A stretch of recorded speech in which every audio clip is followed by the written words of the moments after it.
en direct du Centre d'événements et de congrès interactifs de Trois-Rivières pour le Réseau québécois de l'action communautaire autonome.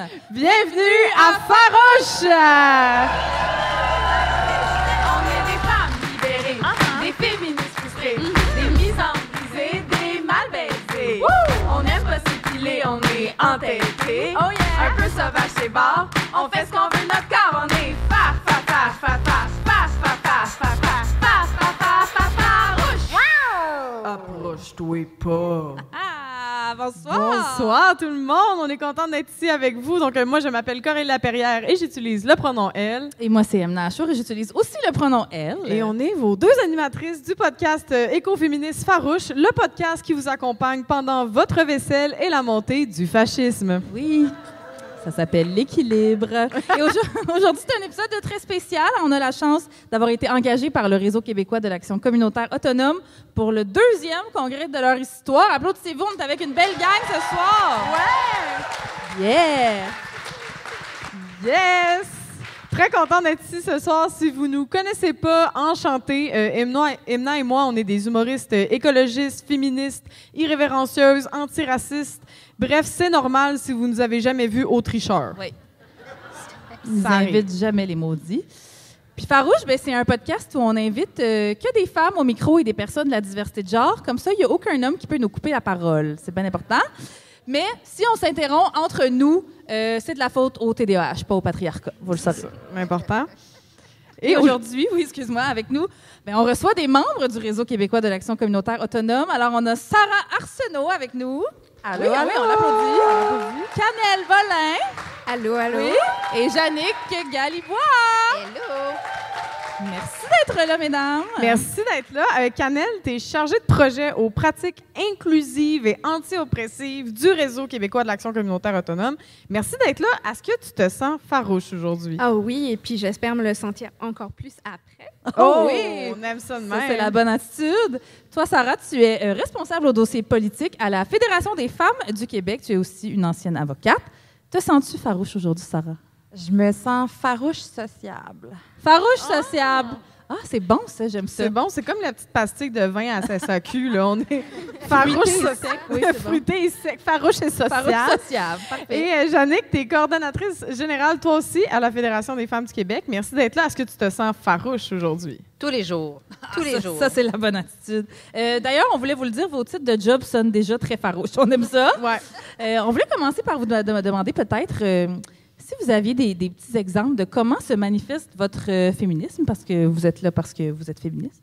Sinon, ça va être une longue soirée, j'ai envie de dire. Comment se manifeste votre féminisme dans votre vie professionnelle, dans votre emploi? Est-ce qu'il y a Ben, quelqu'un j'ai qui est la prêt à se chance. lancer? Pardon. Canel, vas-y. C'est à cause du TDAH, on a dit. OK.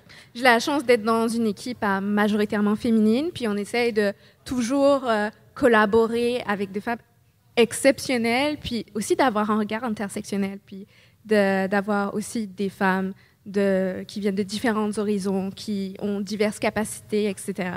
Donc, c'est à la fois dans nos collaborations, dans notre vécu, mais aussi cette sororité, se soutenir entre nous, puis être capable de se donner les espaces qu'on aurait eu toujours envie d'avoir dans notre milieu de travail, et puis parfois dans nos rencontres des membres ou ce genre de choses. Voilà.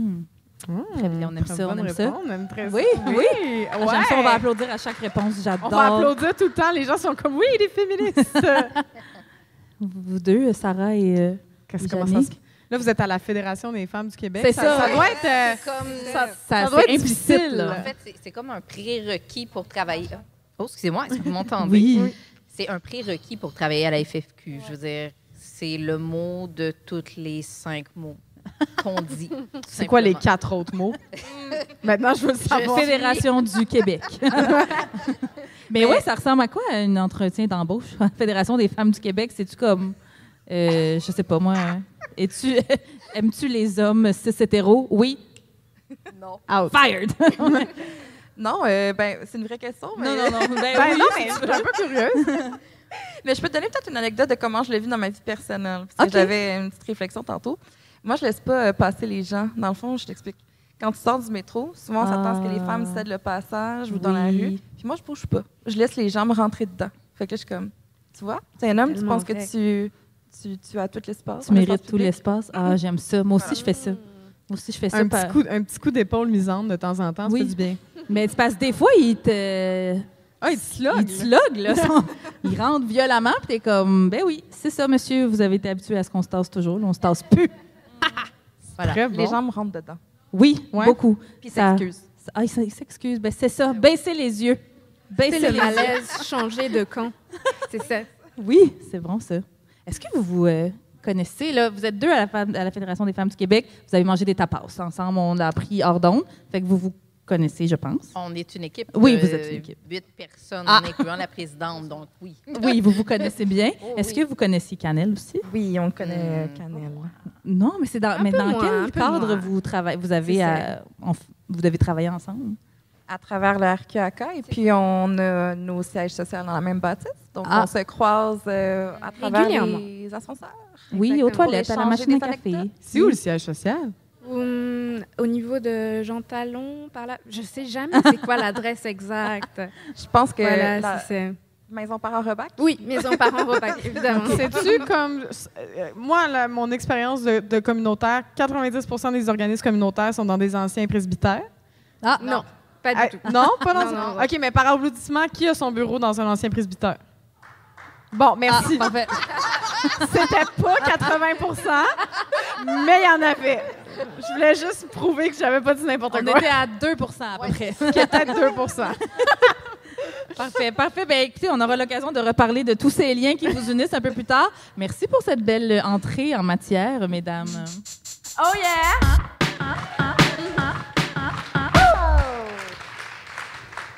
Et c'est maintenant l'heure du bulletin de nouvelles pour parler des moments qui ont marqué l'actualité. Et oui, on fait des jokes sur des nouvelles déprimantes. C'est notre façon de performer notre genre. On se complique la tâche pour rien.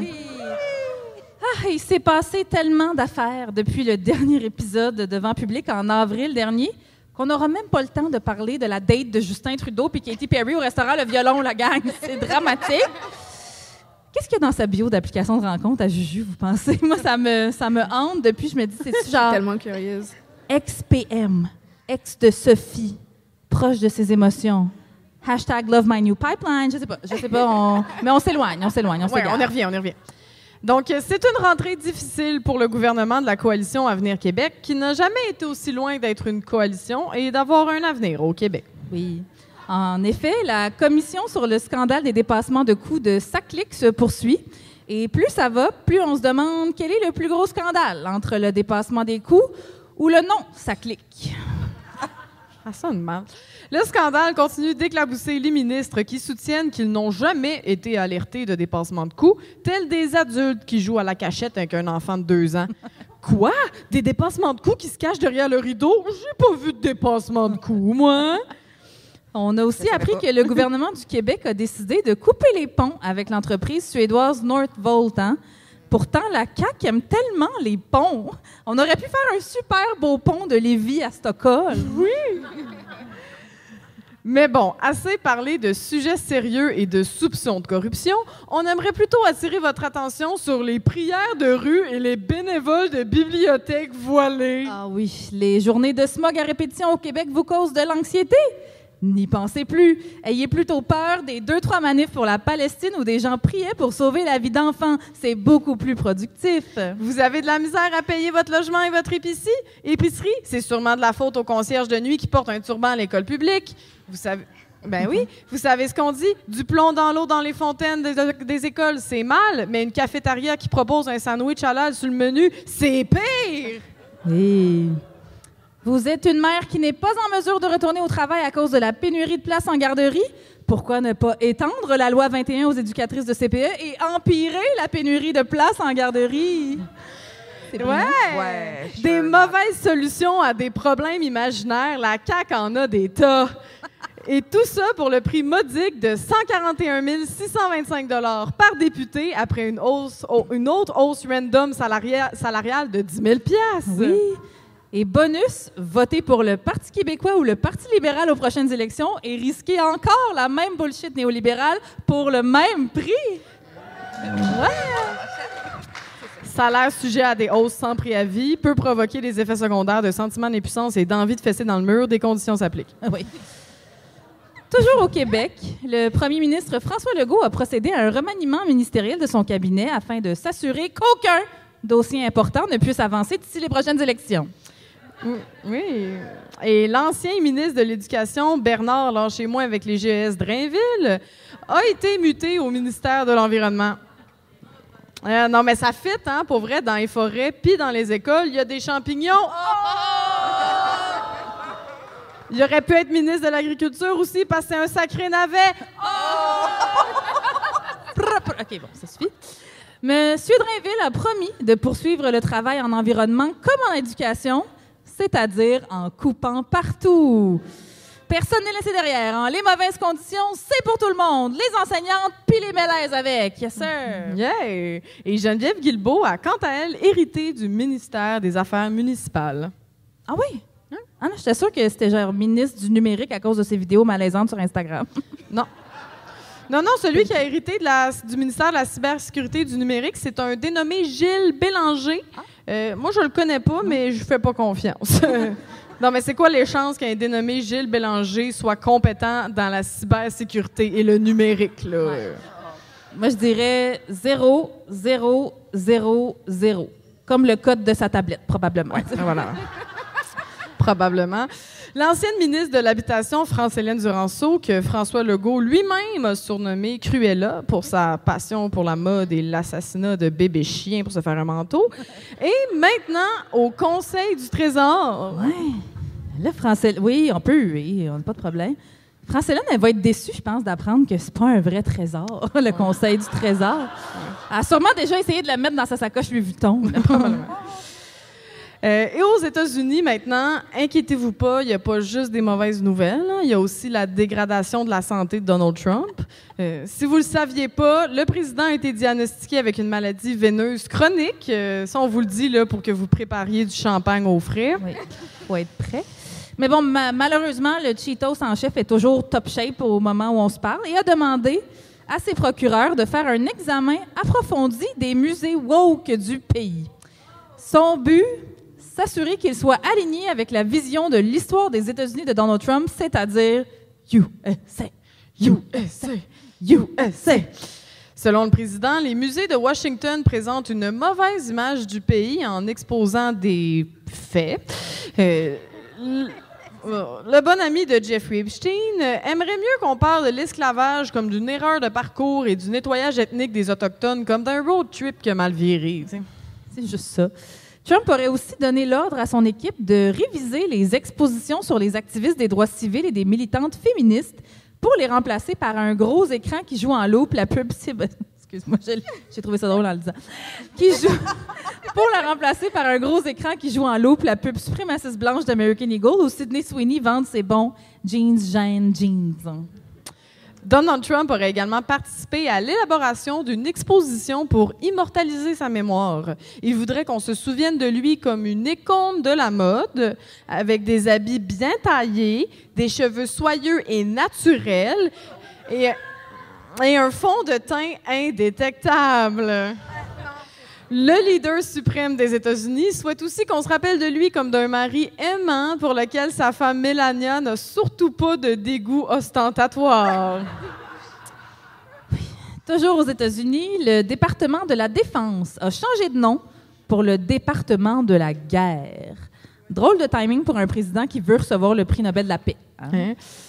Ouais, le régime Trump suggère aussi de rebaptiser le département de la santé le département de « fuck les vaccins, YOLO » et l'agence de protection environnementale par l'agence de « hey, c'est pas si grave que ça du cyanure dans l'eau, là. » Lors de l'annonce du gouvernement, le secrétaire Pete Hegseth a prononcé un discours où il a dit « On va aller à l'offensive, pas juste à la défensive. » De la létalité au maximum plutôt que de la légalité tiède. La violence plutôt que le politically correct. Ce sont ses vrais mots. Bref, en public? Oui, devant des gens. Devant des gens. Pas en français, par exemple. Non, c'est ça, il l'a pas dit de même. Bref, il a répondu à la question qu'on se posait toutes. Comment sonne ChatGPT quand on lui demande d'écrire un discours de criminel de guerre? Voilà. Et le 16 septembre, donc hier, l'ONU a déclaré dans un rapport qu'Israël commettait un génocide à Gaza. Ce à quoi le monde entier a répondu « Ah, voyons donc, tu me niaises, c'est pas vrai, c'est une breaking news! » Voyons, c'est sûr, tu niaises. On attend avec impatience l'annonce de l'ONU qui confirme que le ciel est bleu. Oui. Depuis le début du mois de septembre, Israël a mené des attaques contre 6 pays, soit la Palestine, le Qatar, le Yémen, le Liban, la Syrie et la Tunisie, après avoir attaqué des bateaux de la flottille pour la liberté censés délivrer de l'aide humanitaire aux Gazaouis. Comme diraient les alliés d'Israël, le bon côté, c'est que ça nous fait toutes pratiquer notre géographie, hein? Ouais. Des activistes contre le génocide continuent de se mobiliser partout dans le monde. En Angleterre, des centaines de militantes ont été arrêtées pour terrorisme après avoir manifesté de façon non violente devant le Parlement, assis à terre avec des pancartes. On est loin de la mobilisation au Népal, mettons. Oui. Il y a un peu moins de premiers ministres jetés à la rivière. Et pendant ce temps, toujours en Angleterre, une série de manifestations de suprémacistes blancs ont éclaté, rassemblant des dizaines de milliers de personnes qui exigent la déportation de migrants et qui se sont fait donner des petits fist bumps, des petites barres tendres et des petites boîtes de jus de fruits par la police. Et maintenant, après la pause, c'est l'heure de la bonne nouvelle farouche. Oui, oui, écoute, la CAQ propose un plan d'action pour lutter contre les feux de forêt, couper toute la forêt. Comme ça, plus de forêt, plus de feux de forêt. C'est brillant. Et on me souffle à l'oreille une nouvelle de dernière heure. Ah ouais? Première dans l'histoire américaine, les républicains pleurent un décès par arme à feu. Oh yeah!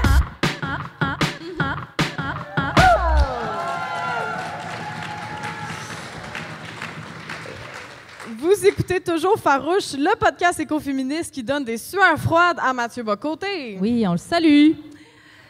C'était beaucoup, hein? C'était chargé. C'était beaucoup? Est-ce qu'il y a une nouvelle en particulier qui vous a marqué, ou toute, ou y a-t-il quelque chose sur lequel vous voudriez rebondir? Hein? Ou quelque chose qui n'est pas dans le bulletin aussi, ça se peut? C'est juste, ça s'est passé en vrai. À la télé, devant tout le monde. C'est irréel. Irréel. Mais bon, les Népalais nous ont appris comment faire.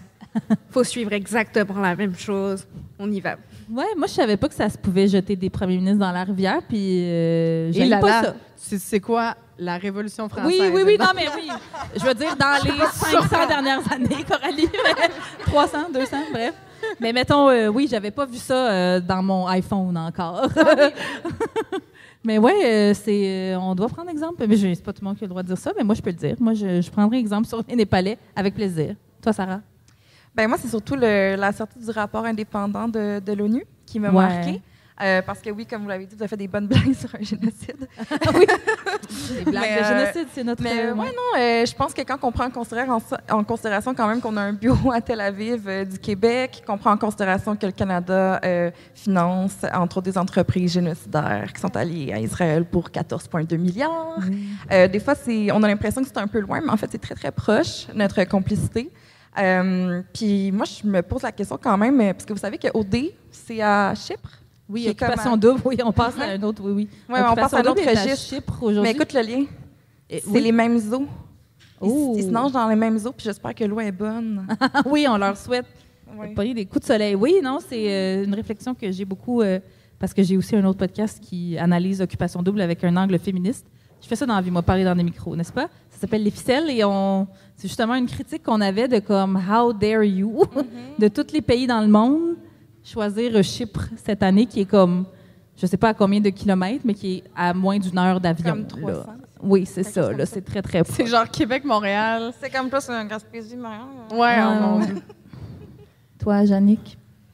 Je dirais que le remaniement ministériel, que la parité a quand même reculé. C'est pas drôle. Moi, je suis pas capable vraiment de faire de joke avec ça, mais on a moins de personnes nommées dans le cabinet qu'il y en avait. Ouais, hein? C'est quand même problématique. Comment ils ont réussi à faire pire qu'avant? Comment ils ont fait? C'est ça. Comment ils ont fait? Il reste même pas un an, puis ils sont comme, on va tout donner. Oui. Moi, je leur donnerais ça à ce gouvernement-là de la CAQ. Moi, je leur donnerais qu'ils font pas les affaires à moitié. Oui. Quand tu peux faire chier... Oh non, hey, mon Dieu, la CAQ m'a coupé. Okay. Censure. Censure! Hein? You, Mike Ward, pour me protéger. Non, mais quand la CAQ fait quelque chose, elle le fait au maximum. T'sais. Quand elle veut faire chier, elle est comme, moi, y aller à 300. Moi, je leur donnerais un point pour la constance, quand même. mais Bernard Drainville à l'environnement, c'est comme l'insulte à l'injure. C'est quoi l'expression, ça, là? Ça. C'est beaucoup. Il va-tu chanter en conférence de presse qui aime les arts? Je sais pas. Il va-tu pleurer le troisième lien encore une fois? Comme qu'est-ce qui va arriver? Imagine avoir une conversation sur le compost avec Bernard. Je suis pas capable. Je sais pas. J'ai l'impression qu'il a brassé un chapeau là puis il a fait ah fuck c'est Bernie. Ben oui, on va le donner à Bernie. Ben oui. Mais tu sais, tu l'aurais donné à qui? France-Hélène. Non, mais moi, ça, j'aime beaucoup ça, cette conversation-là, mais là, je sais que vous ne pouvez pas... Moi, souvent, mais je vous invite à la maison, je ne sais pas si vous avez le droit de répondre vu que vous avez des titres, chers invités, mais moi, j'aime bien l'imaginaire de se dire, c'est quoi les 5 pires ministres de la CAQ? Et c'est très difficile à y répondre. Je vous invite à y penser, c'est très difficile, parce qu'une fois qu'on dit France-Hélène, Bernie, Jean-François Roberge, Drainville... Dubé, oui. C'est ça, sont beaucoup, hein? Mais c'est ça, sont beaucoup. Sont nombreux, je vous invite à faire ça. Partez de Noël, là. Faites les 5 pires ministres de la CAQ, c'est des heures de plaisir. C'est comme quand il faut trouver les 52 États américains, puis qu'il nous en manque toujours 3-4. C'est la même affaire avec même l'inverse, les 5 meilleurs. C'est pas ben plus évident, là. Bon, on n'ira pas là. Moi, j'avais envie de vous amener ailleurs avec une autre nouvelle qui a inondé mon fil d'actualité, principalement parce que moi, je suis originaire de la Tunisie et que j'étais en Tunisie, genre, avant hier. OK, je suis un peu sur le décalage horaire, je m'excuse d'avance. Est-ce que vous avez vu passer ça, les 2 Américaines qui se sont retrouvées à Tunis alors qu'elles avaient demandé un billet d'avion? Oui, Nice, en France. You're in it for a ride, la gang.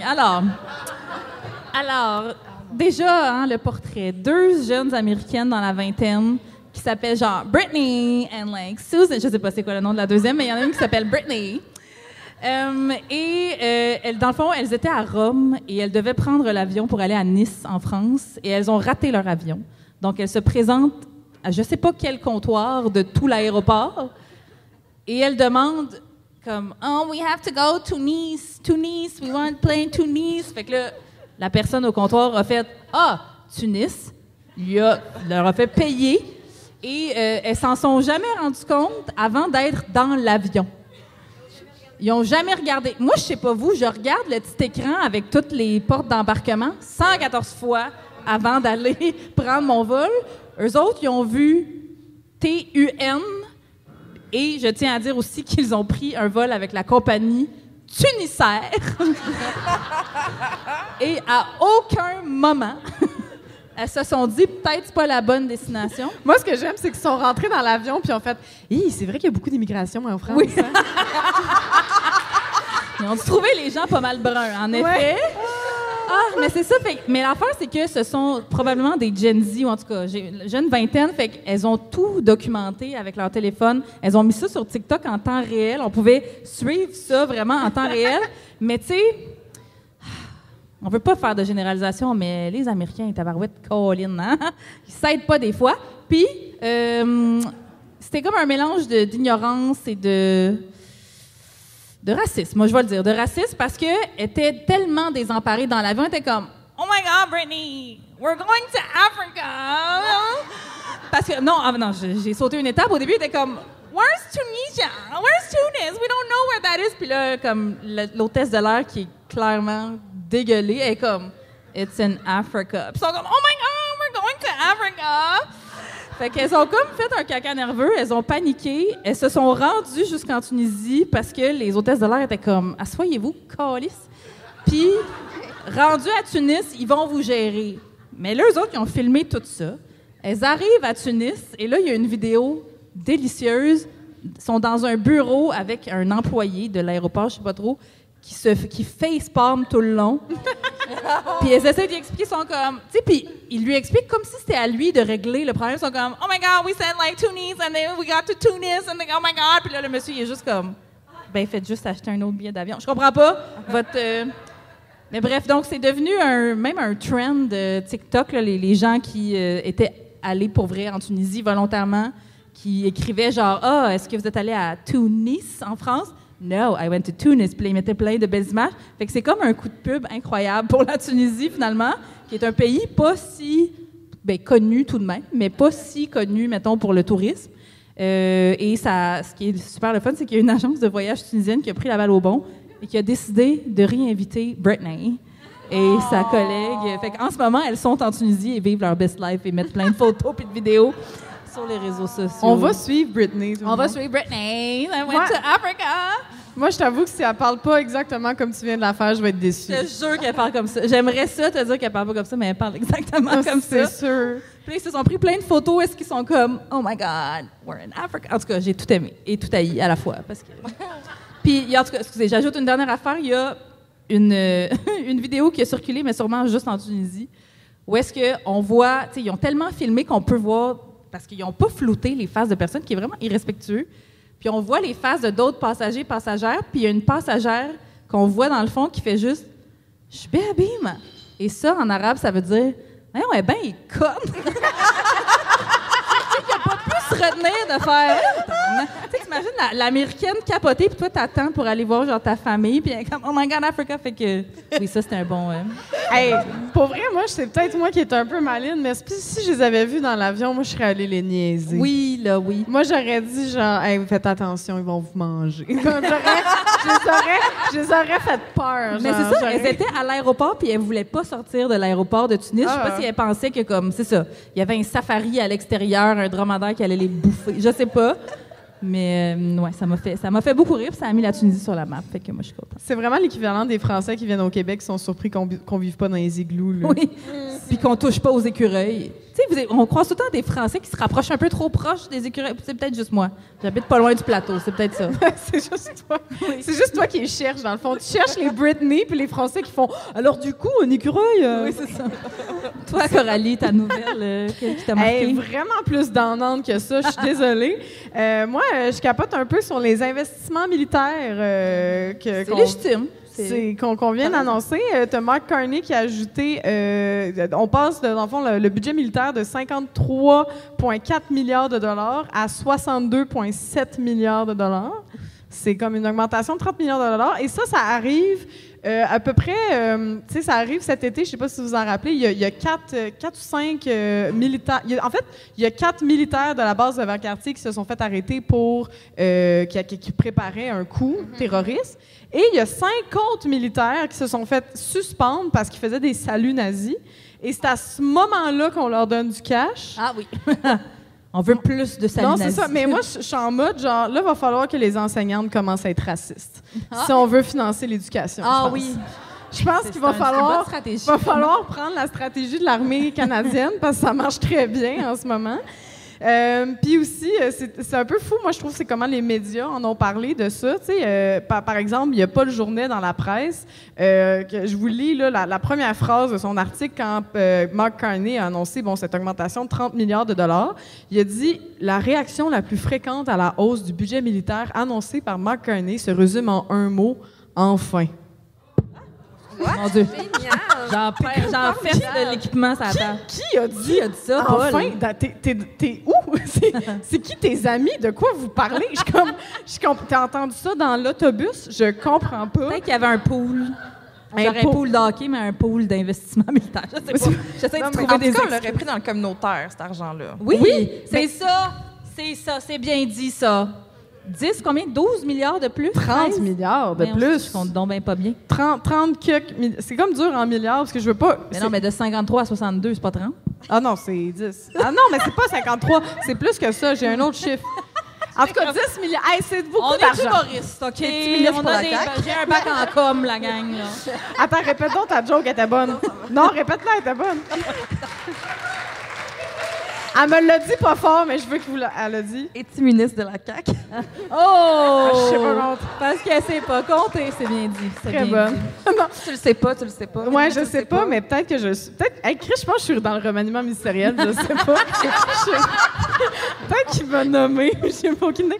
Non, mais c'est ça, c'est tout de l'argent qu'on s'est fait... On s'est donc fait dire qu'il n'y a pas d'argent pour le climat, hein? Il n'y a pas d'argent pour l'éducation, le logement. Les femmes. Les femmes. Il y a une annonce quand même de réduire de 80 le financement de Femmes Égalité des genres au Canada. Ça, on peut couper ça. Mais il faut des piou-piou. Il faut des piou-piou. C'est important. Non, mais vaut mieux. Non, mais on rit parce qu'on est à bout, là. C'est pas drôle, là, mais vaut mieux en rire parce qu'on s'arracherait les cheveux de sa tête, sinon. Eh oui, puis ce qui est fou aussi, c'est que là, François Legault a dit qu'il voulait enlever le tabou de dépenser de l'argent public dans la défense parce qu'ils veulent investir maintenant l'argent des Québécois, Québécoises. Il a dit ça pour vrai? Oui. Faut enlever le tabou. Ta gueule! Moi, je pense que Je pense qu'une de mes affaires préférées à Farouche, c'est quand je t'apprends une nouvelle qui était en tabarnak. Puis, il a dit qu'il faut enlever le tabou. Et là, la Christine Fréchette, qui est notre nouvelle Pierre Fitzgibbon, elle a dit qu'elle a annoncé qu'elle a modifié des règles pour que ça se puisse. Fait que là, t'es comme, mais c'est parce que si les règles étaient là, il y avait comme une raison. Mais en même temps, si on peut modifier les règles, tu sais, moi, c'est comme la question de... On peut imprimer de l'argent d'abord. Tu sais, dans ça, c'est qui décide? On peut en sortir de l'argent, mais c'est ça. C'est qui, tout le temps, qui paye le prix pour ça? C'est comme quand il avait annoncé... C'était quoi? C'était en pleine grève des enseignantes, puis là, il annonce que les Kings de Los Angeles s'en viennent à Québec. Tu sais, c'est une petite tendance chez la CAQ mais c'est et ça, le Canada. Mais c'est comme... Tu sais, il y a de l'argent pour les courses de char puis la F1, il y a de l'argent pour le hockey, il y a de l'argent pour la guerre. T'es comme... C'est pas des priorités nationales, ça. C'est les intérêts d'un enfant de 7 ans, là. Genre... Oui. Pour vrai, hein? Vraiment. Moi, je pense que, genre, prochaine étape, prochaine guerre, ils sont comme, il va falloir qu'on aille sauver une princesse. Faut qu'on investisse dans les Pokémon, genre, qu'est-ce que vous faites? Mettons, là, ça, là, tu as dit les guerres, la F1, tout ça. Si c'était pas des messieurs à la tête de ces pays-là, là, on ferait pas ça de même. Hein? Je sais pas. J'émets une hypothèse. Mettons, vous autres, là, pensez-vous qu'une femme à la tête d'un pays dépenserait 62 milliards de piou-piou? Probablement pas. Clairement pas, sachant aussi que les conflits armés vont créer plus de violences sexuelles. Oui! Pour les femmes et les hommes. C'est ça, là. Il y a quand même des exceptions, par contre. Margaret Thatcher aurait probablement dit oui. Ouais. La Mais représentation ne veut pas forcément dire d'avoir de l'impact sur le terrain pour les luttes. Puis, tu sais, nous, les communautés racisées, on a énormément de représentation ces dernières années de la culture afrodescendante. Pourtant, on a quand même des positionnements de plus en plus radicaux à droite et on vit toujours du racisme au quotidien. Fait que c'est ça qui est délicat. Oui, c'est sûr qu'avoir plus de femmes au pouvoir changerait des perspectives, mais ça dépend qui. C'est ça qui est délicat. Ah, oui. Représentation ne veut pas dire avancement dans les luttes, malheureusement. Parce qu'on n'est pas tous prêts à renoncer à nos privilèges, puis on n'est pas tous prêts à subir, genre, le fait de ne pas être aimé par tout le monde et d'aller contre le système. Mais oui, moi, France-Hélène Duranceau, I do not claim her. Non, ce n'est pas une femme. Je veux des preuves. Non, mais c'est le fameux, c'est pas nécessairement les femmes au pouvoir, mais c'est peut-être éliminer le pouvoir. Oui. Pourquoi pas? C'est une option. Non, mais tu sais, on n'est pas obligé de... Ah, mais let's go, applaudissez!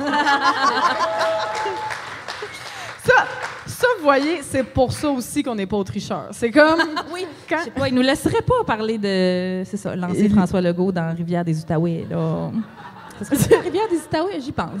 J'aime que tu t'as précisé la rivière. Non, mais j'en choisis une. Je me dis, géographiquement, qu'est-ce qui serait le... En tout cas... C'est loin. Je pense que ça va... Non, mais lui, il est-tu proche? Non. Ah non, ben oui. Non, il est à l'île des Sœurs. OK, j'aime ça, les gens ils nous disent géographiquement quelle D'accord, rivière. je note. Île des Sœurs, fait que ça va être Rivière-des-Prairies. Rivière-Assomption. Les gens nous lancent des suggestions. J'adore. J'aime tout de ça. Hey, j'ai tout aimé de ce tour de l'actualité. C'est parti dans tous les sens. J'ai tout aimé. Merci beaucoup. Oh yeah!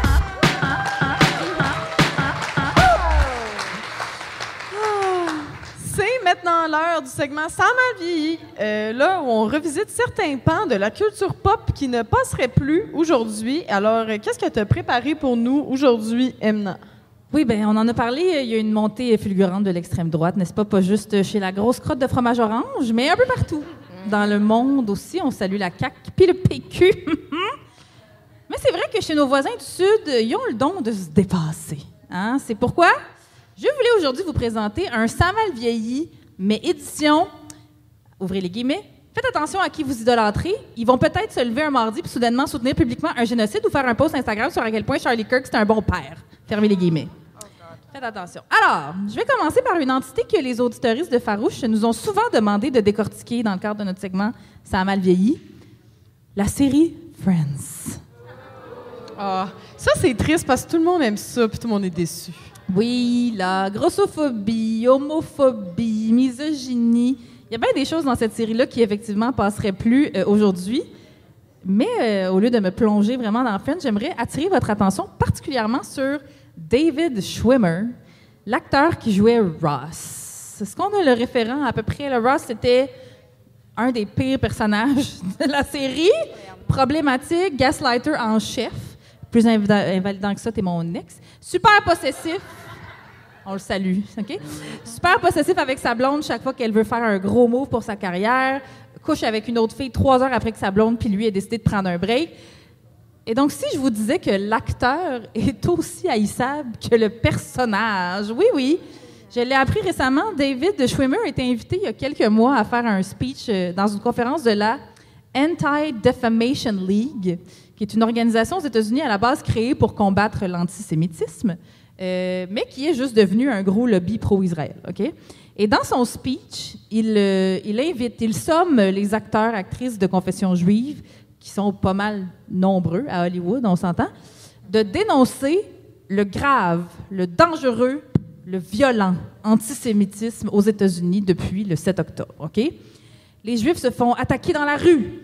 Les Juifs perdent des contrats parce qu'ils sont Juifs. Où ça, David? Est-ce qu'ils sont là avec nous dans la pièce en ce moment? C'est ce que je me demande.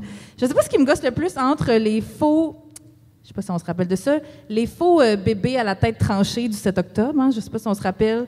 Israël disait beaucoup ça. Hein? Le Hamas a tranché des têtes de bébés. Ça s'est avéré complètement faux. Est-ce que c'est ça qui me gosse plus ou les fausses attaques antisémites dont seraient victimes les Juifs depuis le 7 octobre? Évidemment, il y en a là, des actes antisémites dans la vie en général. Bref, je vais finir la phrase en maths. Mais non, mais pas depuis... Okay, j'ai un queufillet sur les épaules. Là. Vous vous doutez de ma position par rapport au génocide en cours. Je trouve ça très dangereux de comparer les attaques isolées antisémites où est-ce que, selon David Schwimmer, on ne donne pas de contrat aux Juifs à un génocide et une éradication d'une population entière. Bref, entre les deux, mon cœur balance, n'est-ce pas? Fait qu'il parle des violents étudiants pro-Palestine qui manifestent sur les campus universitaires pour les sanguinaires droits humains, n'est-ce pas? Et surtout, il utilise dans son speech le terme « conflit au Moyen-Orient » pour parler du génocide. Tu sais que quand quelqu'un décrit des bombes qui détruisent des villes puis éventrent des bébés, puis il appelle ça un conflit, il n'y a rien de bon qui va sortir de sa bouche. Après ça, M. David Schwimmer. Donc, je suis quand même déçue de moi, parce que j'ai été une grande fan de Friends, OK? Puis c'est juste cette année, je vous donne un autre exemple, à genre ma 114e écoute de Friends, vous remarquerez, que j'ai perçu, que j'ai compris qu'un personnage qui a comme... C'est une femme qui a brièvement joué la blonde polyamoureuse de Chandler au début. Je ne sais pas s'il y en a qui s'en rappellent. Chandler lui demande « Qu'est-ce que tu fais dans la vie? » C'est une magnifique femme, ça, les cheveux bouclés roux. Oui, mon exactement. Dieu, excusez, c'est mon censure alarme. encore, censure. Chandler lui demande « Qu'est-ce que tu fais dans la vie? » Et elle dit, elle lance comme ça tout bonnement « Ah, moi, j'ai servi dans les forces armées israéliennes. » De même, là, en 2000, quoi, même pas, 98.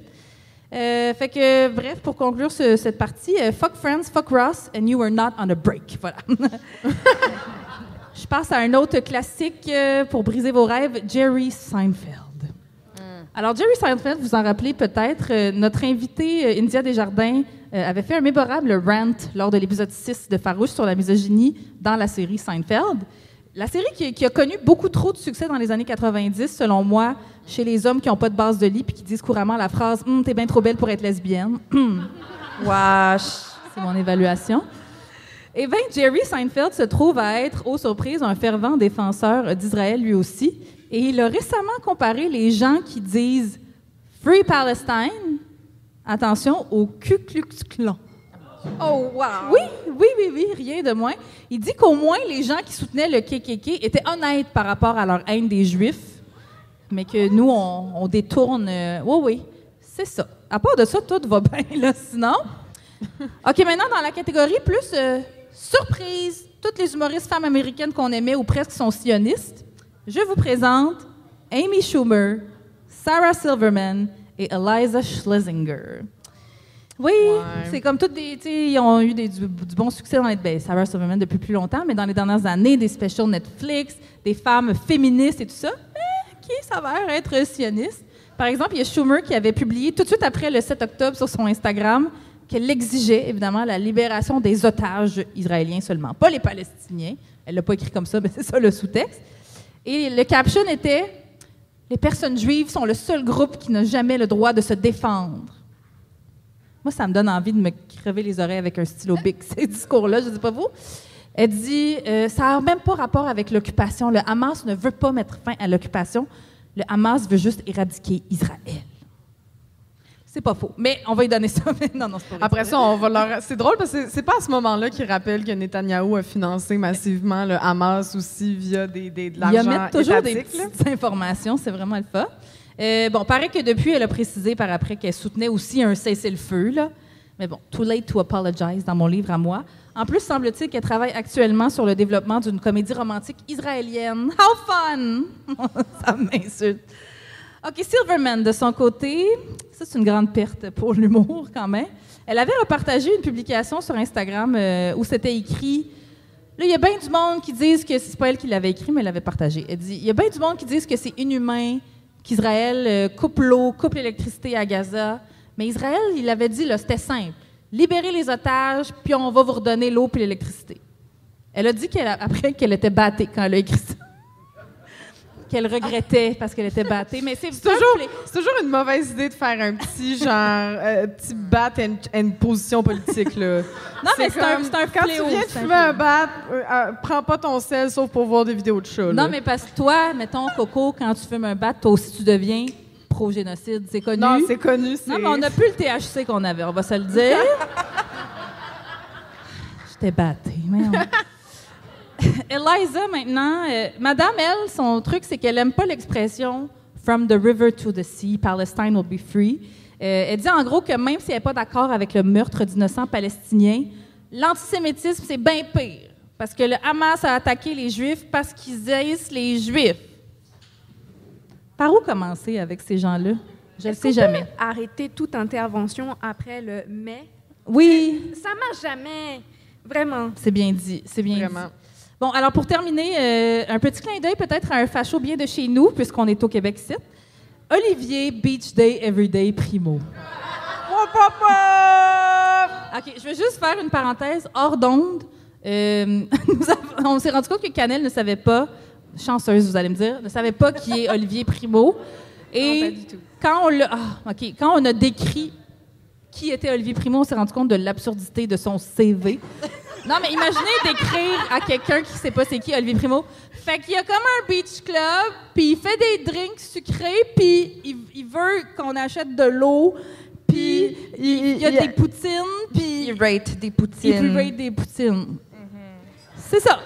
Alors, je me suis... Évaluer des poutines parce que t'es au Québec ici. Mais c'est important. C'est important. Alors, je me suis, pour vous, engouffrée dans les bas-fonds de la page Facebook d'Olivier Primo. J'ai ruiné mon algorithme à vie pour vous. Parce que Olivier, depuis quelque temps, il le commande systématiquement qu'est-ce qui se passe dans l'actualité avec l'œil de quelqu'un qui commande des poutines, OK? Clairement, il veut aller en politique, là. Fait que j'ai décidé de vous faire, pour conclure, un rapid fire là, de ses meilleures, pires citations. Oh mon Dieu, le monde... OK, préparez-vous, là. Les gens sont pas prêts, je pense. Le parti... Oui, on peut sortir. Oui, vous pouvez quitter. Fermez les oreilles. Trigger warning, voilà. Le Parti conservateur prend de la force. Ça commence bien. Parce que les Canadiens savent très bien que si on veut tourner la page sur 10 ans d'échecs libéraux, il n'y a qu'une seule alternative crédible, les conservateurs. C'est douloureux déjà, hein? Moi, c'est comme... Moi l'enthousiasme pour des conservateurs... ça le dit dans le mot. Sois pas enthousiaste. Ça va être plate. Ça va être plate. Ça va être En plate. tout cas, ça me fascine. Ensuite, on vit la pire crise du logement et de l'itinérance de notre histoire. Des familles dorment dans leurs voitures, des étudiants couchent dans des refuges, des loyers qui explosaient déjà deviennent inabordables. Et l'accès à une première maison est devenu un rêve impossible pour des milliers de jeunes. À date, ça va. Ah oui. À date. Il va y avoir un mais encore. Ça s'en vient. Dans ce contexte, parler d'accueil massif sans avoir réglé notre propre... Oui, c'est ça. Il y a toujours un petit racisme latent. Mais il dit, ce n'est pas de la fermeture, ce n'est pas de l'intolérance, c'est juste du gros bon sens. La petite touche conservatrice comme on l'aime. Le gros bon sens, pareil. Le gros bon sens. Ça devrait être ça, le prochain parti politique. Juste le gros bon sens. Le gros bon sens. Il dit aussi, un jour, les gens vont comprendre que la seule façon de s'en sortir, c'est d'être à droite économiquement. Oui, jusqu'à maintenant, on s'en sort très bien. Oui, Oui, ça a très bien fonctionné. C'est à vous, hein? Il n'y a rien à changer. On pourrait peut-être devenir Tradwives, puis après ça, on monétise notre contenu, puis on fait semblant que dans le fond, on ne fait pas d'argent, puis qu'on est dépendante économiquement. Ouh! C'était en sortant la langue. J'ai tout aimé. Too much beach day every day. Oui, il était garlot quand il a écrit ça, Non, je mais l'espère. c'est le malt fondu qu'il utilise pour ça, ça tourne, ça vire. Après ça, il a écrit « Let's go, Drummond, meilleure poutine! » Ah non, oups, ça, c'était pas bon. Oh, OK, on a un débat ici, là. Y a tout le monde de Victo qui veut se battre avec Moi, toi je viens de Drummond? Drummondville, donc non, meilleure poutine à Drummond. On a parlé de sujet vraiment trash depuis le début de l'émission, c'est la poutine qui C'est fait le temps de débat. parler de la J'adore ça.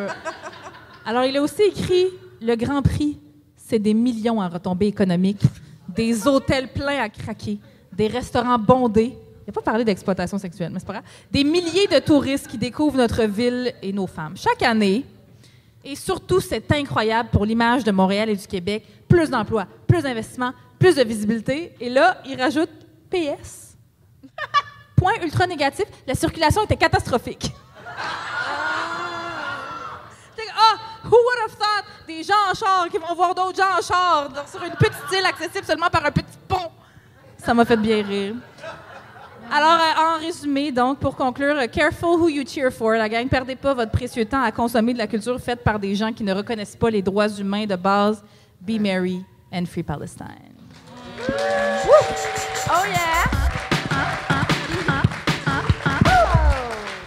Merci, Emna. Et on est toujours en compagnie de Canel, Sarah, Jannick. Et on est rendu au segment entrevue plus en profondeur pour apprendre à connaître encore plus la farouche qui sommeille en vous. Oui, puis pour commencer, je vous lancerai une question à toutes les trois. Vous pouvez y aller en mode popcorn. Sur quel projet travaillent vos organismes respectifs en ce moment? Peut-être qu'il y a quelque chose que vous voulez nous Puis qui vous fait triper, Ouais. là, mettons. Ben, c'est sûr que nous, on arrive à la fin d'un gros rush. Toute la préparation de ce congrès nous a demandé énormément de temps. Puis j'espère que vous êtes contents d'être là, puis que ça vous a plu. Merci. Voilà. Quand même. Voilà. Puis, ben, tout notre travail futur, ça va être de faire redescendre toutes les belles réflexions qu'on a eues aujourd'hui, qu'on va avoir demain, puis d'avancer, puis de construire les projets qui vont venir après ça. Mais plus récemment, on va bientôt avoir la SNACA, la Semaine d'action communautaire autonome. Donc, vos organismes dans vos quartiers vont s'afficher. C'est une bonne façon de constater qui sont les organismes dans votre quartier et puis même où est-ce que vous pourriez vous impliquer, si ça vous intéresse, Ben oui. face à l'impuissance collective Mais- dans laquelle on vit Oui, très et qu'on bien dit. patauge depuis des mois. Oh! Des années, des décennies, des sentiments. Moi, je suis curieuse pour les gens qui ne le savent pas, parce que c'est ça. Nous, là, genre, moi puis Emna, on a tout le temps ce discours-là, publiquement. Fait qu'on se fait dire toujours qu'est-ce qu'on fait. Fait que, quand les gens y rejoignent, mettons, un organisme, ils veulent militer avec un groupe communautaire autonome, c'est quoi le day-to-day? C'est quoi qu'ils font? Comment ils peuvent aider, mettons? C'est-tu un peu comment? C'est très variable en fonction des organismes puis de la mission des organismes. Il y a des personnes qui vont être plus investies dans la militance, donc d'aller participer aux mobilisations, d'aller participer à l'organisation des manifestations, etc. Mais ça peut aussi être dans les banques alimentaires, dans l'animation d'ateliers, dans le fait de faire vivre des milieux de vie, des milieux de réflexion, des milieux citoyens. Donc, il y a tellement de façons de s'impliquer dans un organisme, soit en étant bénévole ou même en allant plus loin, puis en participant à un CA, etc. Ça dépend des organismes. On peut participer à des cuisines collectives. C'est vraiment, c'est ça, l'essence de l'action communautaire autonome, c'est de partir des besoins, des vécus des citoyens. Fait que vous allez forcément vous retrouver quelque part, puis retrouver un espace où je peux agir, je peux faire du changement, je peux agir avec et pour ma communauté. Vraiment, ouais! Très bien dit. Très bien dit. Bien, Jannick et Sarah, vous, à la Fédération, qu'est-ce que ça mange en hiver, la Fédération des femmes du Québec? Bien, je vais commencer. Bien, en tout et pour tout, on fait surtout de la défense collective des droits des femmes. Donc, vraiment pour avoir une égalité pour les femmes, mais entre les femmes également. Donc, on a différents dossiers politiques sur lesquels on va travailler. Notamment, on travaille présentement sur le projet de loi C2. Jannick va pouvoir vous en parler, mais on a aussi présentement un projet sur la valorisation des stages pour les personnes, en fond, qui doivent faire un stage non payé au collégial universitaire. Donc, on est en train de faire une démarche, en fait, pour s'allier justement avec des milieux universitaires ou collégiales pour faire avancer, dans le fond, les conditions de stage. Et puis, ouais, vas-y. Bien, d'autant plus que la plupart des stages... En fait, la plupart des interdits de rémunération pour les stages se trouvent dans des milieux majoritairement féminins. Quelle coïncidence! Ben, c'est ça. Donc, nous, on a un focus un peu là-dessus, sur la valorisation des milieux féminins par rapport à ce projet-là. Très intéressant, j'adore. Puis là, c'est quoi le combat contre ces deux? Pouvez-vous mettre en contexte c'est quoi ces deux pour les gens dans la salle, les auditeuristes? Oui, donc le projet de loi C2, c'est le projet de loi Omnibus pour la sécurité de la frontière. Donc, ça embarque justement dans la réflexion de la militarisation. Oui, exact. C'est un peu l'influence de Trump. Ça vise de changer toutes sortes de lois existantes. Il y en a peut-être une dizaine de lois qui vont être changées par rapport à ça. Ça touche aux douanes, ça touche aux activités criminelles, mais surtout, dans notre cas, ce qui nous intéresse, c'est que ça va toucher à l'accès au droit d'asile, donc qui va être extrêmement restreint et avec des situations abominables, littéralement, là, en termes de traitement. Il y a des changements aussi au niveau des pouvoirs du ministère de l'Immigration, et entre autres, il peut révoquer une série de documents d'immigration par décret. Wow. Ce qui est horrible, c'est incroyable. Et aussi, il y a toutes sortes de modifications de loi par rapport à la sécurité des données, un peu inspiré du Cloud Act aux États-Unis. Contrôle de la... Tu sais, il y a comme vraiment toutes sortes de choses qui sortent de l'imaginaire, en fait, du possible. On est vraiment dans une étape quasiment de fascisme, en fait. On n'est même plus dans comme l'arrivée de la droite, on est dans un contrôle absolu, la montée des discours haineux, etc. C'est le sentiment d'insécurité, c'est incroyable comme projet. C'est sûr que ça affecte énormément les femmes, évidemment. Là, je ne pourrais pas embarquer dans les détails, mais... Notamment si on a des organisations, par exemple, qui vont militer pour le droit à l'avortement. Si jamais il y a un partage de données, il peut y avoir des partages de données entre pays. Ouais.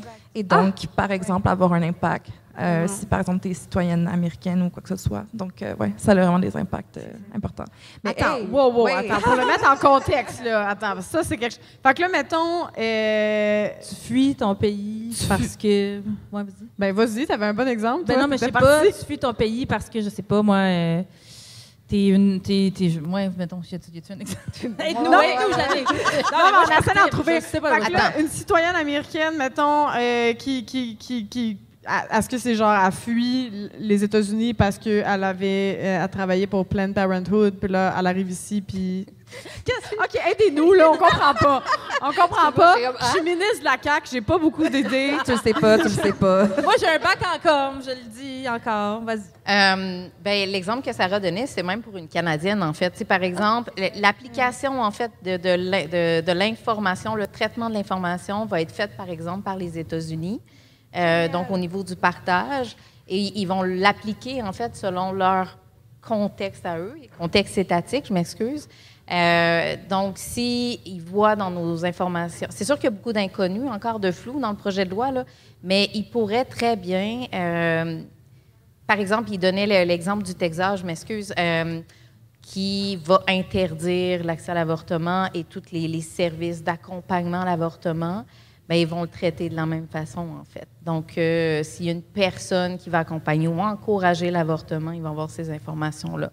Et il n'y a aucune idée, en fait, de qu'est-ce qu'ils peuvent faire avec ça. Donc, ça, c'est un exemple. Mon Dieu, c'est terrifiant. C'est terrible. Au niveau de l'accès à l'asile, il y a...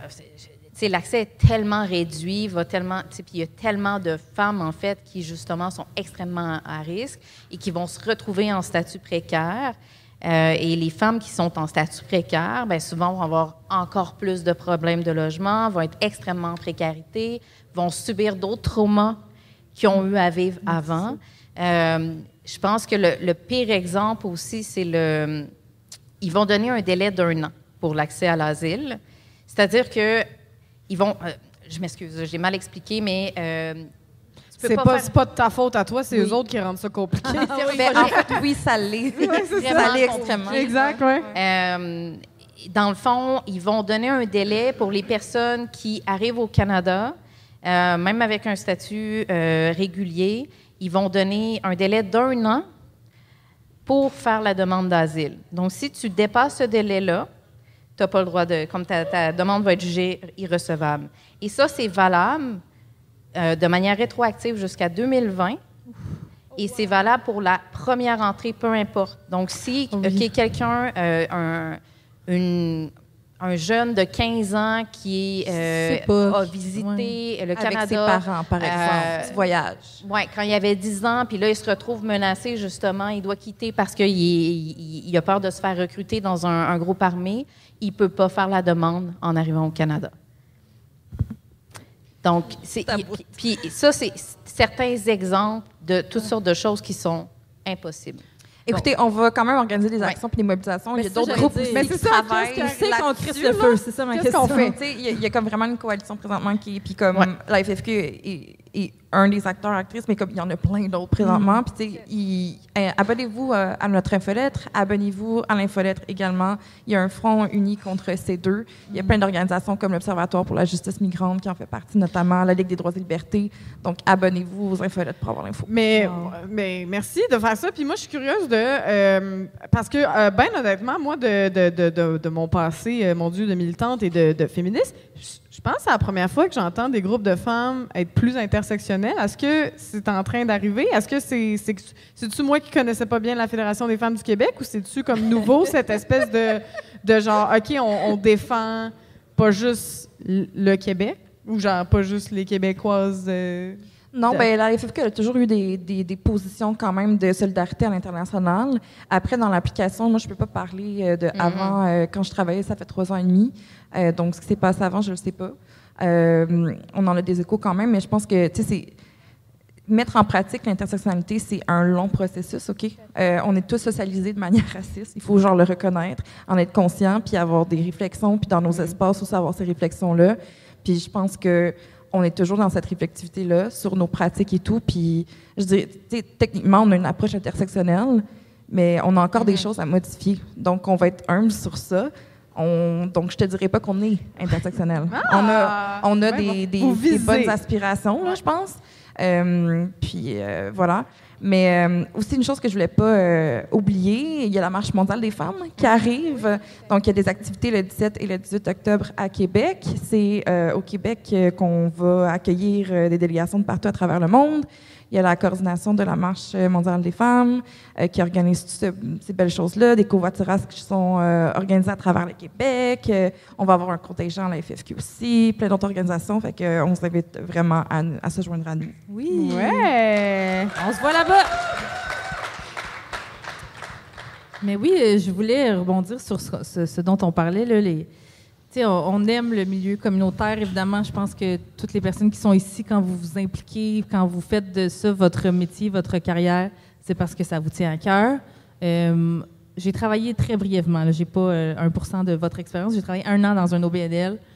Genre au com, OK. Fait que j'étais bien quand même, j'y tenais beaucoup à cet organisme-là. Comment je pourrais placer ça? Comment on dit ça? C'est quoi l'expression de qui aime bien châtie bien? Si je t'aime, je peux quand même te critiquer, n'est-ce pas? C'est ça. Bon, j'ai tourné autour du pot pour dire, c'est quoi vos critiques du milieu communautaire? Maintenant qu'on lave notre linge sale ensemble. Non, je ne veux pas mettre personne dans l'embarras, mais il y a certaines critiques qui émanent dans tous les milieux. C'est pas parce qu'on est à gauche, c'est pas parce qu'on est impliqué corps et âme puis qu'on gagne 3 piastres par année qu'il n'y a pas des critiques à émettre sur notre milieu. Fait que, qu'est-ce que vous diriez par rapport à ça? Qu'est-ce que vous pouvez dire par rapport à ça? Ouais. C'est ça, on veut pas, c'est ça. Non, mais c'est comme, on a eu Maïka Sondarji au podcast pendant l'été et on est arrivé avec le concept, elle est arrivée avec le concept en prolongation Patreon du call-in versus le call-out. Fait que c'est pas pour call-out personne, mais pour call-in de façon bienveillante et qu'est-ce qu'on peut faire pour s'améliorer pour toutes nos auditeuristes qui nous écoutent. Et on est un podcast de gauche, fait que 70% doit travailler dans le communautaire. Fait que ça serait quoi qu'on leur dit avec bienveillance, bien sûr? Et forcément, comme dans tous les milieux, il y a énormément de choses à dire. Tout à l'heure, on parlait d'intersectionnalité, d'inclusion, etc. Je pense que le milieu communautaire a toujours eu des belles valeurs, etc., puis un projet de société. Mais l'application de celui-ci, parfois, on se perd. Puis nous-mêmes, on est traversés par ces oppressions-là, par ces systèmes-là. On est acteurs du système, donc on n'est pas à l'abri du tout qui se reproduisent au sein même de notre organisme. Fait que c'est un travail de déconstruction constant, c'est un travail de questionnement constant, comme disait Sarah. Donc ça, ce serait sûr que ce serait l'une des critiques, mais je crois sincèrement que le milieu en est conscient, le milieu continue à travailler et à tendre vers cet aplanissement finalement de l'oppression de façon générale. Puis aussi, je voudrais le nommer aussi, mais dans le communautaire, on se met beaucoup de pression. Beaucoup de pression, on fait beaucoup avec très très peu, puis on se fatigue, on est à bout, on essaye parfois de s'éloigner de tous ces discours de vocation qui finalement nous pénalisent sur le long terme, mais ça reste toujours que c'est un métier de cœur où on est investi, puis on connaît toute l'ampleur et la charge des problèmes sociaux auxquels on tente d'apporter une réponse, une alternative. Et donc, au sein même de nos milieux, comment on pourrait revoir la notion de performance, comment on pourrait apprendre à prendre soin de nous, à prendre des pauses quand c'est nécessaire, etc. Mais systémiquement parlant, les gouvernements nous poussent en fait à aller vers le craquage parce qu'on est sous-financé. Puis quand on est sous-financé, on travaille toujours sur la corde raide. Puis ça, c'est une grosse difficulté. Donc ça crée un contexte qui n'est pas favorable à prendre soin de soi et à ne pas s'épuiser. Donc voilà. Ouais. Très bien. En vrai, je peux pas mieux dire que Canel. Puis je veux juste quand même souligner le courage que ça prend de dire ça devant une salle comme ça. Oui. Oui, vraiment. Un autre mal applaudissement, là. Vous étiez là. Voulais-tu rajouter quelque chose? Oui, je pense qu'on a intérêt dans la société en général, mais aussi dans les milieux communautaires, à apprendre à avoir des discussions difficiles. Donc, je pense que souvent, on est comme en évitement de peut-être certaines discussions, ou en tout cas, on va les avoir, mais tout croche. OK? Puis là, c'est le moment où est-ce qu'on preach pour que tout le monde ait de la thérapie aussi. Mais non, mais c'est ça, de juste comme essayer de se connecter un peu plus comme à qu'est-ce qu'on vit, pourquoi qu'on vit ça, qu'est-ce qui nous trigger dans l'autre, d'avoir cette curiosité par rapport à l'autre, la perspective de l'autre personne devant nous. Puis tant et si longtemps qu'on reste curieux, je pense qu'on pourra ouvrir des dialogues, mais je pense quand même que parfois, il y a des difficultés d'avoir des dialogues, comme dans n'importe quel milieu. Tout à fait. Clairement. Moi, j'ai une amie qui vient de Montréal, qui est allée à Rimouski, qui est revenue à Montréal. Puis, je trouvais ça intéressant, c'est une amie militante de gauche, on s'est connus dans les milieux militants. Puis, elle disait que, parce que je lui demandais, tu sais, c'était comment la gauche à Rimouski, tu sais, what's up, qu'est-ce qui se passe? Y a-tu du monde de Rimouski dans ça? Non, on est trop loin. Non, il n'y a pas Rimouski, represent. Mais elle disait que ce qu'elle avait aimé de militer en région, c'est cette réparation-là. Elle trouvait qu'il y avait plus de discussions que souvent dans les grandes villes, il y avait une espèce de genre « Ah, ben il pense pas comme moi, j'ai pas besoin de militer avec lui, puis fuck off ». Alors que quand tu es en région, puis que vous êtes 32 à peu près votre âge, avec à peu près les mêmes valeurs, ben tu peux pas te mettre à plus parler à cette personne-là. Parce que c'est ton voisin, ton épicier, puis ton garagiste. C'est ça. Tu vas le recroiser. Fait qu'il y a plus cette réparation-là qu'en ville. Puis ça, je trouvais ça vraiment intéressant parce que pour l'avoir vécu dans le milieu militant, pour le vivre même dans le milieu artistique, on voit quand les milieux sont petits, mais dans une grande ville, on n'a pas besoin de se croiser. Je trouve que souvent cette cassure-là qui est facile, qui est urbaine un peu, puis qu'on pourrait apprendre justement de certains milieux qui sont plus dans la réparation, dans la discussion, dans comment qu'on fait pour... C'est ça, de s'entendre pareil puis de pas de se taper dessus quand on a tous le même objectif. Là. 100%, mais il faut aussi avoir des mécanismes collectifs pour ça aussi. Ouais. Dans le sens où, comme, oui, c'est autant une responsabilité individuelle, mais je pense qu'il nous faut ces espaces-là collectifs, du cœur collectif, de prendre soin les uns des autres, puis pas comme on va au spa puis tout va bien après. Comme pas dans une logique capitaliste, mais vraiment de nourrir ça. Ouais. Mais c'est ça, parce qu'on dit souvent sur les ondes de Farouche, pendant que nous, on s'entretue, la gauche, les organismes communautaires, les communautés, la droite thrive. Là, fait que, comment ça se fait qu'eux autres, ils sont si puissants en ce moment? C'est peut-être parce qu'on n'a pas trouvé la manière, justement, de s'asseoir, de se parler puis d'avancer tout le monde ensemble. Comme la juste droite avoir le du fait. cash. C'est le cas. Parce que quand t'es dans la précarité, peut-être du monde en précarité, c'est comme t'es aussi en mode survie. Je pense que c'est facile aussi de se taper dessus puis de se dire qu'on pourrait vraiment faire mieux, mais je pense qu'il y a beaucoup de gens qui donnent vraiment tout leur petit change. Puis comme il faut vraiment le reconnaître, c'est un travail ingrat, puis il faut vraiment le reconnaître. C'est vrai. Moins de milliards au piou-piou, plus au communautaire. Ouais! Puis là, pour vous, là, avec tout ce qui va mal, là, est-ce que c'est quoi les prochaines étapes de la lutte, vous pensez, que ça soit qu'est-ce qu'on fait après le congrès, qu'est-ce que vous aimeriez voir, peut-être? C'est quoi vos souhaits pour la lutte pour les prochaines années à venir, j'ai envie de dire? Soulèvement. Soulèvement. Très bonne réponse. On finit là-dessus. Merci beaucoup. Bonne soirée. Soulevons-nous. Plus généralement, j'espère que... Puis, tu sais, on l'a vu avec l'élection de Donald Trump, à quel point ça a fait peur aux Canadiens, puis ils ont pris conscience de l'ampleur de ce que ça peut être de vivre dans une société qui est dirigée par le fascisme. Et j'espère, je crois, j'entends aussi que les personnes sont de plus en plus conscients du recul des droits dans leur vie quotidienne. Puis, au-delà d'en être conscient, c'est prendre parti à la lutte, c'est ça, quand je parlais de soulèvement, c'est-à-dire d'arriver à un tel point qu'on dit non, on ne peut plus aller plus loin. On doit respecter nos droits, on doit respecter les droits fondamentaux. On a parlé notamment le premier jour de dignité humaine, mais c'est vraiment ça qui est fondamental, fait que il y a tellement de façons aussi de participer à ce soulèvement-là. Je sais que parfois les gens se sentent impuissants face à tout ce qu'ils entendent dans les médias, face à tout ce qu'ils voient dans leur quotidien qui parfois est en train de changer.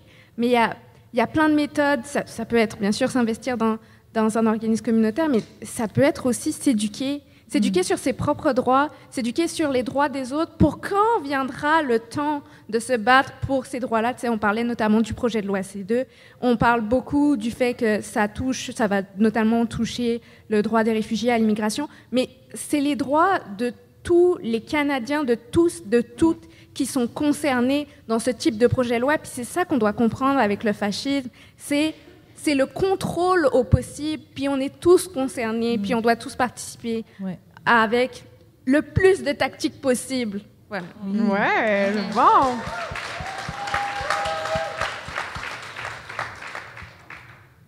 On pourrait terminer avec une question qu'on aime toujours poser à nos invités, parce qu'on est un podcast féministe, bien sûr. Avez-vous, dans votre petite poche, une bonne anecdote de mansplaining ou de whitesplaining? We do. Puis je pense que c'est les deux en même temps. Elle est commune. Oui, en fait, c'est arrivé au travail, évidemment. Donc, évidemment. Je vais prendre quand même une petite minute pour le raconter. J'ai besoin de donner tous les petits détails juicy. Donc, il y a une travailleuse dans l'équipe qui a fait un commentaire dans un groupe de vélo sur Facebook. Je vous épargne les détails. Mais tu sais, pour vous donner un peu l'idée à quel point c'était innocent, et qu'elle a dit à un certain moment donné à un homme, ça suffit le chat GPT là, parce que tu es tanné de comme, interagir avec cette personne. C'est bon. Cette dite personne m'a contacté, moi, coordonnatrice générale, parce que je suis l'employeur de la dite personne, pour me dire 2 choses. La première, elle dit, je commence à vous dire que votre mission est intéressante, mais je crois que vous devriez changer le slogan. Parce qu'en réalité, notre slogan est égalité pour toutes, égalité entre toutes. Il dit, mais en fait, il faudrait vous dire égalité pour toutes, mais égalité entre tous. Et là, j'étais comme... Je pense qu'elle n'a pas compris. Je pense Monsieur! Comme, non. Et la deuxième, il me dit, je voulais vous faire part d'un des commentaires qu'a fait une de vos travailleuses. Il dit employée, mais bon. À moins que vous soyez une organisation féministe radicale. Oui, parce qu'on ne peut pas déterminer, tu sais, comme on ne comprend pas les distinctions, là, des féminismes. Je trouve inacceptable ce genre de commentaires accusateur et voilà. Donc, j'ai parlé... Mais monsieur, mangez une Snickers. Voyons, monsieur... Qu'est-ce que tu... Est-ce que ça a eu l'occasion vraiment de lui arrivé? répondre? Non. Non. Non, faut pas leur répondre. Non. Il mérite aucunement une réponse. J'aime ça. Vous pourriez, genre, mettre son courriel sur une piñata au party de Noël, genre? Puis comme C'est le moment ça à serait... noter comme idée. Wow! On en a ri en CA, en fait. C'est ce qu'on a fait. Ouais. Mm-hmm. À moins que vous soyez radical. Mais je pense aussi qu'il y avait des commentaires sur le fait que notre mission, c'était pas la bonne. Oui. Ben, c'est ça que... Ouais, c'est ça. C'est ça. Non, moi, je sais mieux que vous ce que la Fédération des femmes du Québec devrait faire. Ah, c'est un bon, ça. Magique. Cannelle, toi, tu as une petite anecdote de mansplaining, whitesplaining? J'y ai pensé. Je pense que ça m'est arrivé il y a quelques années. Alors, je parlais avec un de mes collègues d'université de nos projets post-université. Donc, je commence à décrire le mien. Puis là, il me répond « Non. » Puis j'ai écouté pendant mes 40 minutes de trajet comment devrait s'organiser ma vie future, notamment à quel endroit je devrais faire des enfants, puis pourquoi je devrais étudier à cette période-là plutôt qu'à une autre, parce que sinon, j'aurais plus de temps et ça va être difficile, puis après, je serai trop vieille. Voilà. Je vous invite collectivement à vivre cette expérience. C'est très intéressant d'entendre parler de son futur de cette façon. Voilà. T'as aucune agentivité, c'est monsieur qui décide. Mais c'était-tu genre une déclaration d'amour cachée, genre? C'est parce qu'il voulait des enfants avec toi? C'était une belle dose de paternalisme. Oui. Vraiment. Ah, ça, c'est les meilleurs. J'ai l'expérience, j'ai vécu avant toi, puis je sais exactement ce qu'il te faut pour ton futur. C'était ça. Wow! On les salue. On les salue tous. C'est des bonnes anecdotes. Tu sais, c'est comme quoi, même dans le communautaire, on peut vivre... on n'est pas à l'abri. Non. Personne. Mais merci pour ces fabuleuses réflexions et anecdotes savoureuses. Oh yeah! Et on termine ce fabuleux épisode avec ton édito, Coralie. Yes! Bon, là, on a du fun ce soir, là, mais je vous rappelle qu'en ce moment, Emna et moi, on travaille. Ouais, je sais, ça paraît pas, on est tellement bonnes, c'est smooth, là. Ça se prend bien, mais vous autres, vous sirotez votre verre de vin ici au Delta de Trois-Rivières, où vous nous écoutez là, à l'audio en faisant votre vaisselle, mais nous autres, on travaille, ouais. Il a fallu travailler avant aussi, hein. Il a fallu écrire des courriels, se rencontrer, écrire. Bon, est-ce que j'ai pu faire la moitié de mes tâches en bobette puis me lever à 1h de l'après-midi? Oui. Oui. Est-ce que ça reste du travail? Oui. Là, je sais que vous autres, vous le savez, vous êtes nice. Mais selon beaucoup de messieurs, il n'y a pas beaucoup de travail qui est vraiment du travail à part leur travail. Hein? Ouais, pour les messieurs en cape d'acier, bûcher du bois, miner la terre, construire des tours à condos de luxe ou des usines à batterie, ça, c'est du vrai travail. Le travail bien fait se traduit par la transformation d'une forêt en Walmart ou d'une tourbière en stationnement. Être artiste, c'est pas une vraie job. Hein? Se fendre le cul pour faire sa place dans un milieu qui joue du coude, c'est pas du travail. Hein? Travailler une job alimentaire, une job d'artiste, 14 projets en même temps, c'est pas du travail, c'est une vocation, une passion, un passe-temps. T'sais, on sait bien, les artistes, c'est des têteux de subventions. Mais les entreprises, non, ça c'est différent. Elles ne reçoivent pas de subventions. Non, on parle plutôt de financement public. et de crédit d'impôt. Ouais, pour les messieurs en chemise et cravate aussi, le 9 à 5, ça, c'est du travail. Hein. Les 22 réunions qui auraient pu être des courriels, ça, c'est du travail. Ouais. Forcément que c'est du travail. Hein. Il y a des messieurs qui font que ça. Ils partent tôt le matin, avant que les enfants se lèvent. Ils rentrent tard le soir, après que les enfants soient couchés. À la maison, ils ferment pas leur cellulaire. La fin de semaine, les réunions d'affaires se déroulent au golf ou dans un grand restaurant afin de passer les factures sur les dépenses de la compagnie. À part ça, les autres jobs, pas des vrais jobs. Mettons le travail des femmes. C'est vraiment du travail, tu sais. Ils sont tellement habitués de travailler gratuitement, les femmes, on va pas se mettre à bien les payer, là. Tu sais, les femmes aiment ça, prendre soin des autres. Tu sais, elles sont douces, elles sont nées de même. Tu sais, dès les premiers jours d'une femme, elles portent déjà du rose. Leur premier jouet, c'est des poupées. Non, mais elles sont faites de même. Prendre soin des autres quand c'est une passion innée, tu sais, c'est-tu vraiment du travail?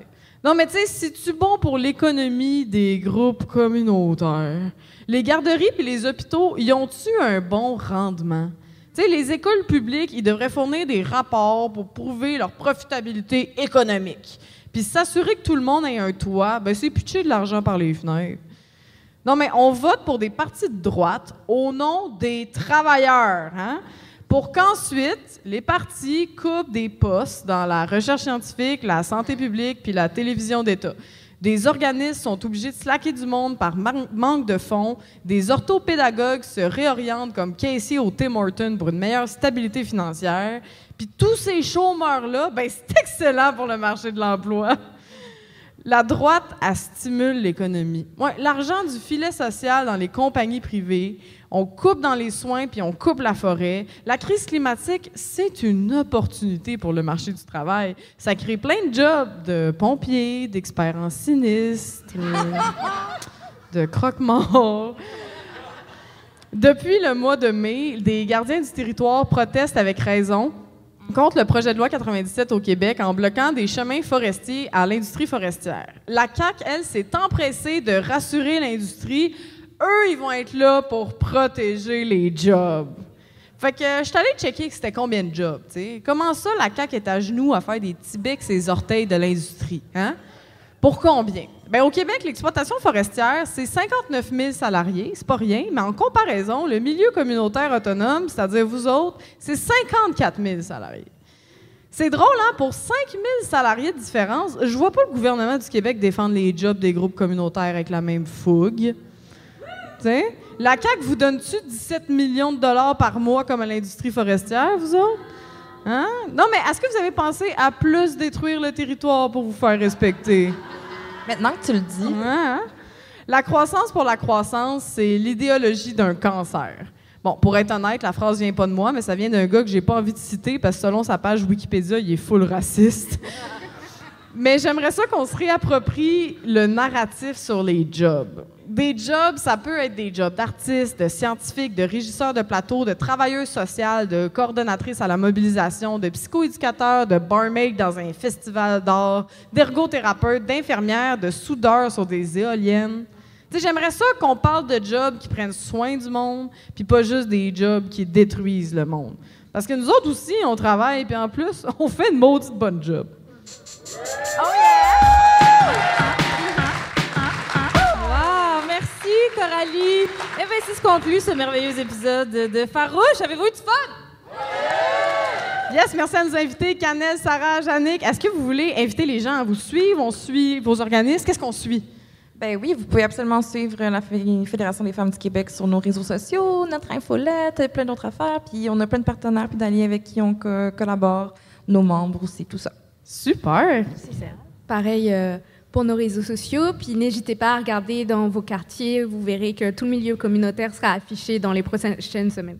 Ouais, merci super. Beaucoup. On surveille ça. On surveille ça. Quelques remerciements maintenant, peut-être, avant de vous laisser partir. Merci à Tristan et tout le monde du Réseau québécois de l'Action communautaire autonome d'avoir pensé à nous. Ça nous touche vraiment beaucoup. On vous encourage à aller militer avec vos groupes communautaires de proximité. C'est pas juste des soupes populaires, c'est pas juste du bénévolat, c'est un super espace d'implication. Merci à toute la gang du Centre d'événements et de congrès interactifs, aussi de Trois-Rivières pour le bel accueil. On peut les applaudir. Merci à Véronique Bilodeau pour l'enregistrement de notre jingle. Merci à Octave Savolorti pour le fabuleux montage de nos vidéos sur les réseaux sociaux. Oui, puis si vous avez aimé cet épisode, n'hésitez pas à en parler autour de vous. Vous aussi, le bouche à oreille, ça reste une des meilleures façons de nous aider. Merci Coralie Laperrière, on peut l'applaudir. Merci à toi, Emna Achour, on peut l'applaudir. Et merci encore une fois à nos invités, Canel, Sarah et Yannick. On est très heureux. Puis là, vas-y. Oui, ben on est très heureuse de vous avoir accueillis. Et on peut vous annoncer en primeur que notre prochain épisode devant public sera enregistré, attention, le 10 octobre prochain à la Maison du développement durable à Montréal. Suivez-nous sur les réseaux sociaux pour connaître nos invités. Oui, puis on se laisse une dernière fois sur notre jingle. Bonne soirée tout le monde, à bientôt!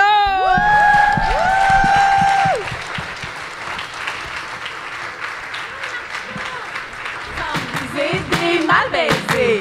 On aime pas s'épiler, on est entêtés. Un peu sauvage, c'est bar. On fait ce qu'on veut, notre corps, on est